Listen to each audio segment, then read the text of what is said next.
Hello friends, it's Sonia here. Lovely sunny day outside. Thought I would show you a flip through of my latest journal. And this is the cover. I coffee dyed an old curtain. Not old, but a curtain that my daughter used to use. It was a blackout curtain. I'll show you what it looked like. It was like this. And yeah, that's what it looked like. So first of all, I coffee dyed it. And then for the base of the cover, I used an Amazon envelope, one of the paper ones with the little foam pieces inside. I just cut it down to the size I wanted. I glued the fabric on, and then I did a coat of Mod Podge on top here. Fabric Mod Podge is what I used. And then I did this journal topper here. This is just a digital image that I printed. It's from the shop Artie Mays on Etsy.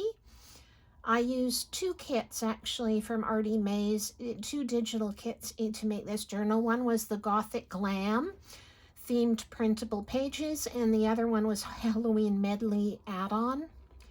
I also used in this kit Shabby Dabby Doodah's 16-page Dreaded Red Halloween and Dreaded Red Halloween Gothic themed fussy cuts.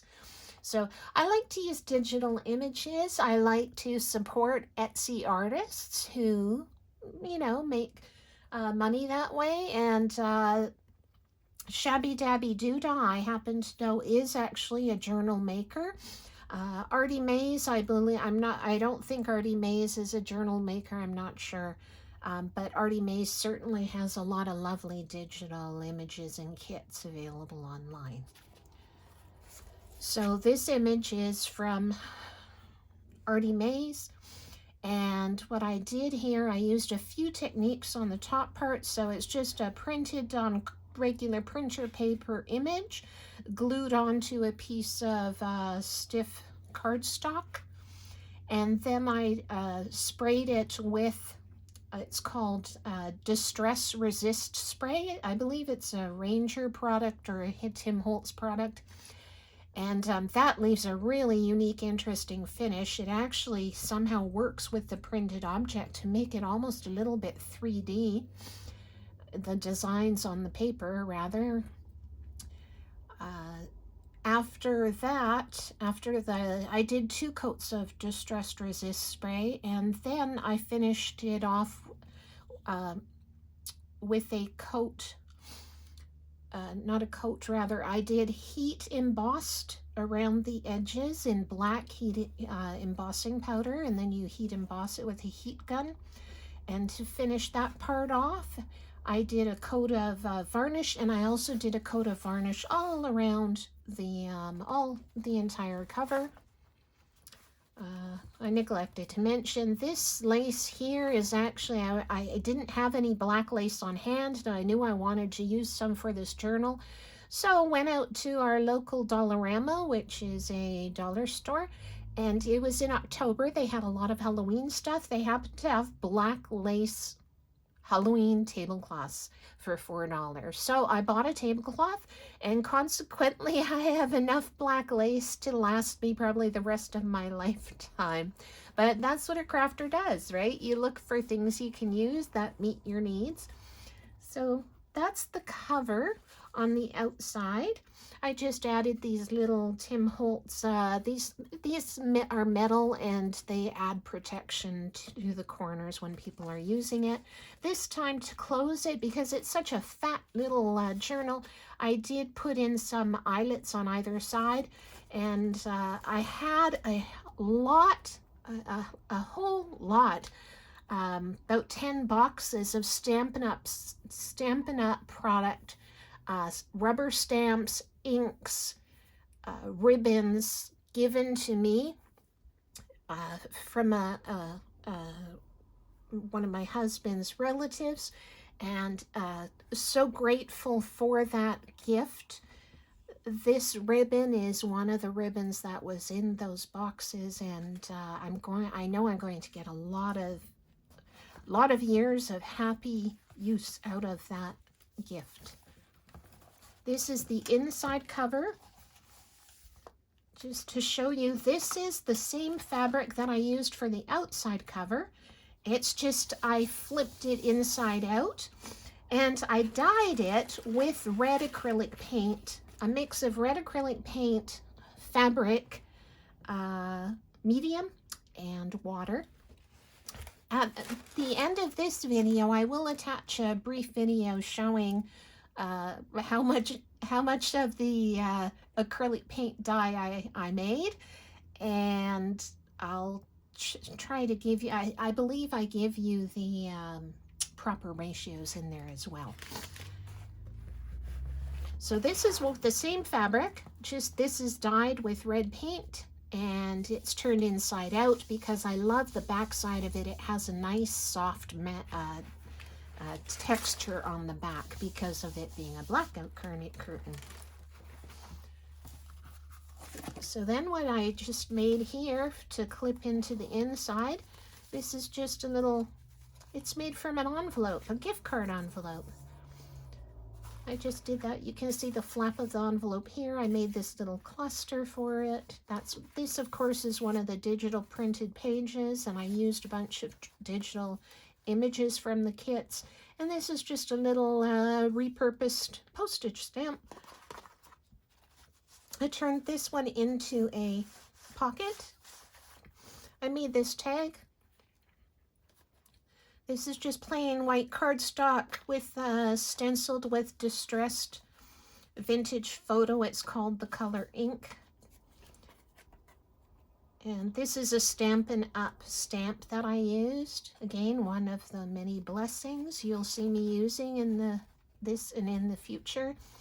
This is a die that I have, a clock die. And I also, on this one, I embossed the paper first of all using my Sizzix Big Shot. There's a slight brick pattern behind it, and then I used some antiquing wax, metallic wax, to do the highlights. The dark shiny in the middle here, that again is heat embossed with black embossing powder. This is again one of the Stampin' Up ribbons I was gifted. Beautiful. As I go through this journal, you'll probably notice that compared to my other journals, there aren't as many inserts and, I don't know, embellishments, those types of things, because the person I'm gifting it to really enjoys crafting and art, and this way they can do their own, add a lot of their own touches to the journal. This is a dyed paper. I made a little writing spot here. It's just an accordion fold. This is just pattern cardstock that I had on hand. I added some of the little images from the kits. Little flower there. Made a little pocket. That just tucks in there like that. This is what's it called? Project Life. When I was at a thrift store in 108 Mile in the summer, it's called Sisters Thrift Shop, they had a whole box of what are called Project Life cards. People buy these, the manufacturer makes them for journal and scrapbookers and things like that. People who like to do things like journaling. And so the neat thing is, I got this whole box, which are usually, I'm pretty sure, almost $10 or more, and I got it for $2. And there are so many in there. Again, I'm set for life. So it comes, this particular card came with this pattern printed on it, and I just used a book page to do this little add-on. I used a rubber stamp, and of course Toxic is from the kit. This is another rubber stamp, one of the ones that I was recently gifted. You're probably going to get tired of hearing me saying one of the things I was gifted, one of the things I was gifted. There was just so much in there. 10 boxes, folks. 10 boxes of absolutely beautiful inks, ribbons, rubber stamps galore. Just, oh, and I forgot to mention, there were about 50 different punches of different shapes and sizes, and all are going to be very useful for me. This is just, I'm not gonna take it apart. This is just a little envelope I made. I want to show you what I used though. My daughter had purchased these. They're made by Ziploc, and they're paper, like a deli paper. So when I was after I had fussy cut all the images I wanted to use for this journal, I had them in piles on the table, and my daughter I said, oh, I gotta put these away. I need to put them in Ziplocs or something. And my daughter said, no, wait, I've got something for you to use. And this is perfect. I know it's intended for snacks, but know what? For crafting, it's perfect because I used it to store all the little fussy cuts. And then I can use it like I did with this one. I just made this one out of, I cut one of those deli bags in half. And there you go, I made myself. So it's got a lot of little goodies in here.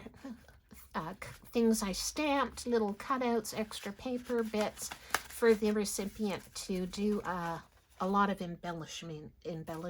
And this is a piece of lace. It used to be white. But the same acrylic paint dye I made to do the inside fabric of the cover, I also did some lace while I was at it. So that's one of the pieces of lace.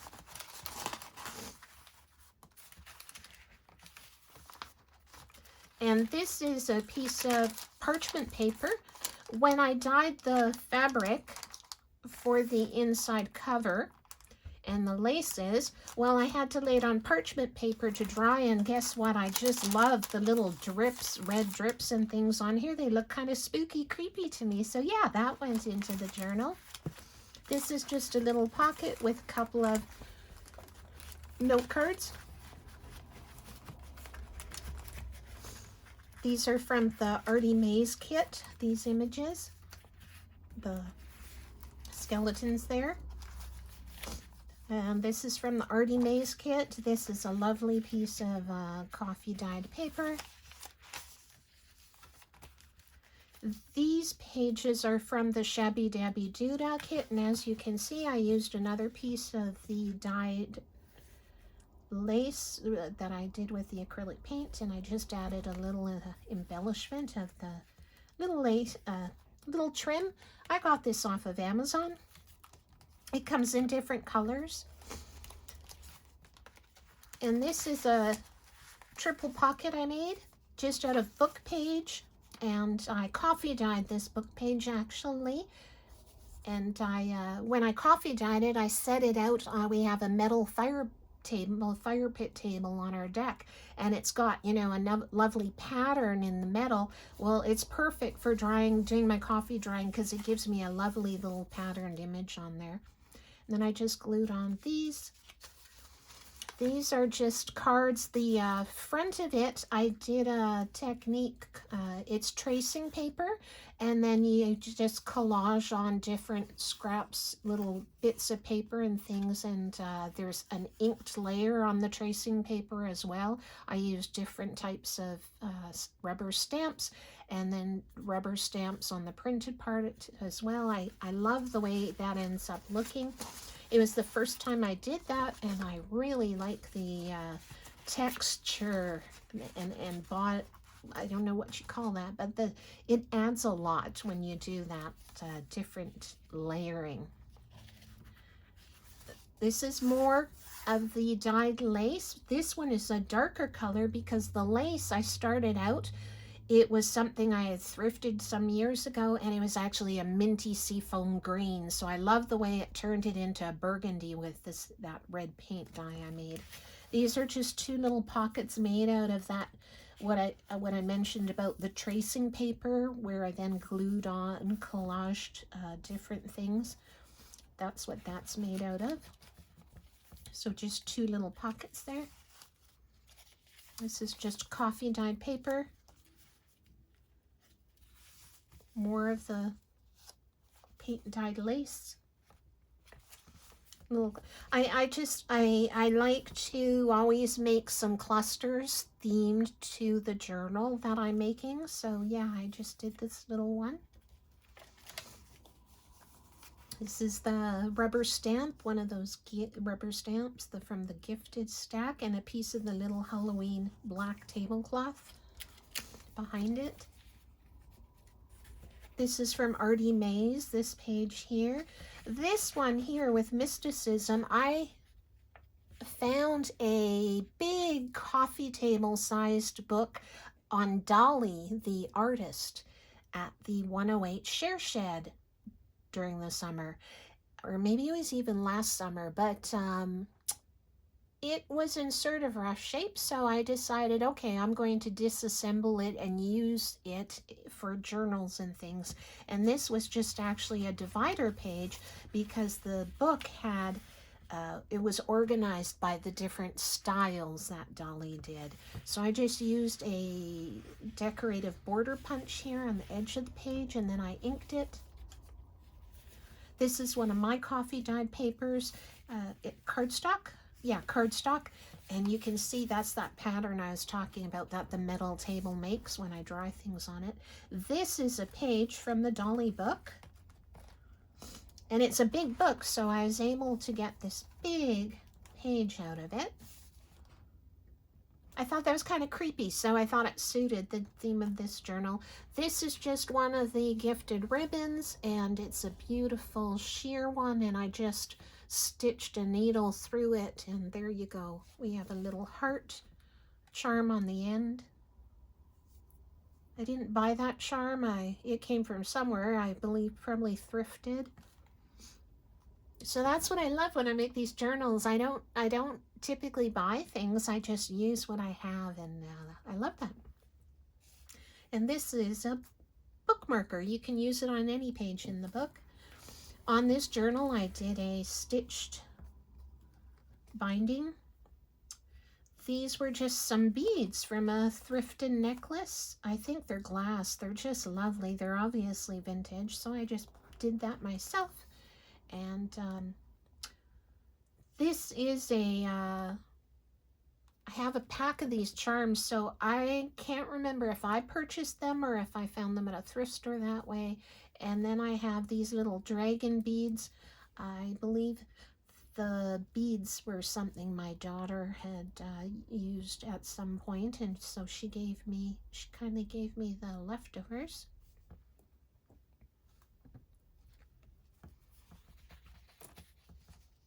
Here I just took one of those gifted ribbons. This one's like a corduroy one. I love the texture and contrast of it on there.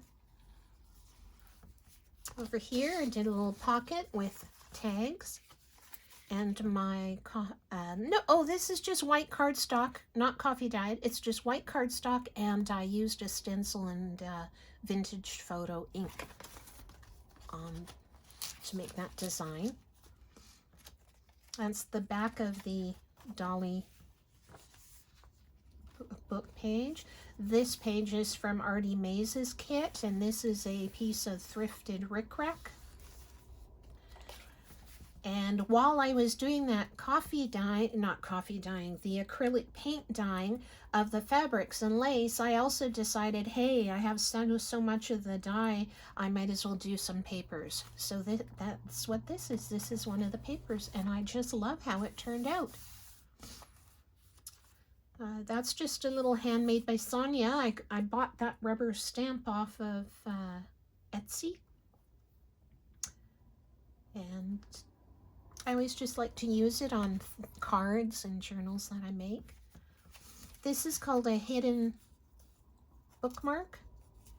I just made it. You just make them out of regular paper clips encased in paper. And this is a little wooden spider. They come in natural wood tone. Same thing at Halloween time at the dollar store. You can find them, or you can find them at Michael's. They're just little laser cut wooden pieces, and I just inked that one with black. Here we have more journaling spaces. These two are from Artie Mays. This is another one of those Project Life cards. I just put an image on it. A little cluster down there.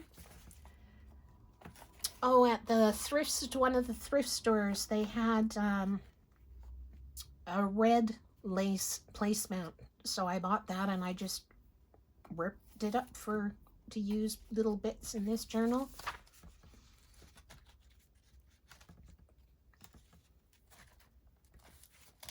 Trying to get that up there.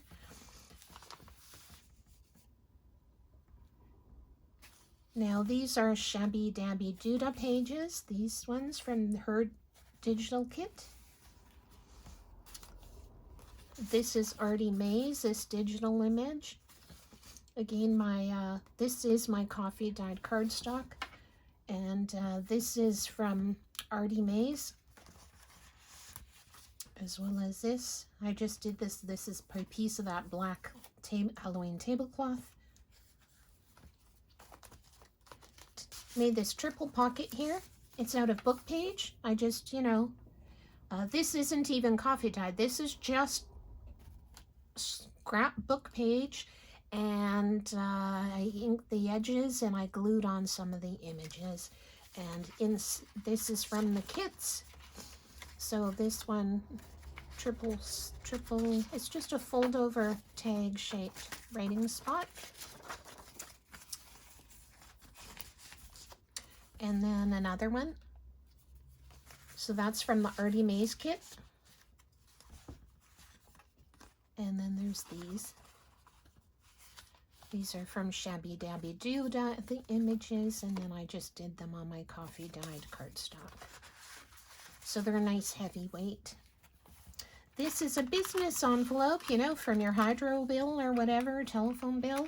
And I always like to put book page on the inside, and then I glued an image from one of the kits. I like that because then you can actually see this on the inside. This is Shabby Dabby Doodah's kit. And I made just two little, this is backed with coffee dyed paper, and this is my coffee dyed cardstock. Little tab with a postage stamp on it, a reused postage stamp. And this is I don't know what you call this, but it's like an acetate with a paper lace, and it comes like that. It's sort of like a ribbon, and that was one of the things I was recently gifted. So blessed to have those. I like the way the little crow sticks out there. And there's another hidden paper clip.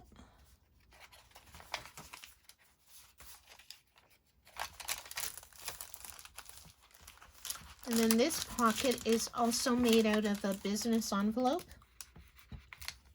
And on top of it, I just glued that technique I mentioned about taking tracing paper and then stamping it. And that's what the background is here. That's why it's got that really kind of translucent, ethereal quality to it. And then I just glued on these little embellishments and another one of those wooden spiders. This here is a piece of, vegetable or onion bag. You know how they have that plastic mesh? I love to use that for texture. And you can just, it does take ink, so you can just, the reason why it's not brilliant vivid white is because I inked it. And then these are just little tags, bookmarks, whatever you want to call them, writing spots. Put those in there. And this is a thrifted coaster with roses. Just thought it suited this really well. The person can journal on the back or do whatever they want with it. Another little cluster. These little photos, that's a purchase thing. Tim Holtz, you can buy like these little bags with a lot of these little people in them, all sorts of different people. And they're already cut for you, so very convenient. I like that. And that's the end of the journal. I hope you enjoyed it. Thank you for joining me. and I'll see you again. Oh, if you just continue watching this video for a little bit, I will have a little bit showing the process of how the dyeing looked in the drying, my acrylic paint dyeing, how the pieces looked in the drying process. So yeah, just stand by and continue watching if you want to see that. And thanks, take care, have a great day. Bye. Hello friends, Sonia here. This is the life of a crafter. I'm so lucky that I have a husband who puts up with the odd things that I tend to do. Today I am trying color dyeing fabric and laces and paper, but using acrylic paint, a mixture of acrylic paint, water, and then I added some fabric medium too because I was doing the fabric and the laces. The ratios you're supposed to use is like, I think 1 liter water to 2 tablespoons of paint, like, and then 1 tablespoon of fabric medium, something like that. But I'll show you what I ended up with. I'll just pause a moment here, go into the other room. So this is the fabric that I wanted to dye. It's hopefully going to be a journal cover. I'm working on a journal for a gift. And this is my leftover acrylic paint-based dye. I think that's more than 1 liter somehow. It's a milk jug. 4 liters. Yep, I made 2 liters of solution, in other words. That's okay though. I used this paint. Can't remember what color they call that. Spectral red. I also used, this was about 3/4 full, but I actually used the whole thing and I rinsed the bottle out really well. That's kind of how I ended up with more water because I kept rinsing this out. And so there's that one, holiday red. This is the fabric medium I used. And then I used these little paints here. I didn't use those two. It was coming out a little bit too pink for me. So I added some black first. Well, that just turned it into more of a fuchsia color, which I didn't care for. So then my husband suggested add brown, and I took his suggestion. I decided to add some burnt sienna, which is a rust colored, has some orange tones in it. And I also added some cardinal red from this Derwent acrylic product. So I showed you already what the fabric looks like. I'm just going to leave it scrunched up while it's drying because hopefully the scrunching up will leave some areas where there's kind of dark valleys of color. And then while I was at it, I thought, oh my goodness, I have all this extra paint. What am I going to do? So I decided to dye some papers while I was at it. This one's a tracing paper. This is a regular printer paper. So this is my island, covered with stuff that's drying. Goes all the way over there. So they suggest when you watch videos and advice on how to do this, of course the suggestion is dry it on parchment paper. But my concern, not thinking really about what's going to happen, I thought, oh, I'm going to cover my counter with just some cheap cling wrap from the dollar store. So I did that, and then I put the papers down to dry without putting parchment paper underneath. And after I did that, I looked at them all. I thought, oh no, that acrylic paint, yeah, it's a dye. It's got water in it, but it does have acrylic in it. Acrylic is plastic. So as it dries, high possibility it would stick to the cling wrap I used. So then I was searching the house for more parchment paper. I only had a little bit left on my Dollar Tree roll. Well, someone in our house had put it way up in the kitchen on top of a cupboard, but luckily I saw it while I was searching. And then I had to transfer all of the one papers to the parchment paper, but I think it's going to look lovely. I'm just kind of interested what the texture is going to be like whether I have enough water in there for the, water to paint ratio for it to be a dye rather than leaving an actual plasticky surface on the paper. But if it does leave a plasticky surface, I'm okay with that too, because these are probably just going to be kind of accent pages in the journal. They're not intended to write on. They'll be backgrounds and things like that. So yeah, hope you're having a, oh, and then what I did, I used a paper towel just to take up the excess moisture on some of the papers. And I thought, well, I'm not going to throw that out. That's pretty nice looking, that color. So yeah, that one's drying too. But yep, life of a crafter. Hope you're having a wonderful weekend and enjoy your Sunday. Bye.